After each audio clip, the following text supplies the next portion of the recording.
আল্লাহ রাসূলের একটা হাদিস আছে যে উনি বলতেছেন কম বেশি এরকম যে যদি কিয়ামত সংঘটিত হয়ে যায় আর তোমাদের হাতে যদি একটা চারা থাকে আর সেটা যদি রোপণ করার মতো সক্ষমতা থাকে তাহলে তোমরা রোপণ করো।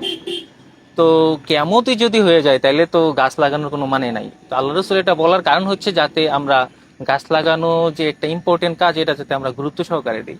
তো এখন তো হচ্ছে জুন জুলাই মাস চলতেছে, গাছ লাগানোর সবচেয়ে উত্তম সময় চলতেছে। তো দাওয়াতুল হিকমার পক্ষ থেকে একটা আমরা উদ্যোগ নিছি যে যাতে আমরা ফলজ গাছ লাগাইতে পারি আর কি। আমরা একবারই ছোট পরিসরে শুরু করব, যাতে এই হিকমার আন্ডারে যতজন আছে তাদের প্রত্যেকের বাসায় যাতে আমরা অন্ততপক্ষে একটা ফলের গাছ লাগাইতে পারি।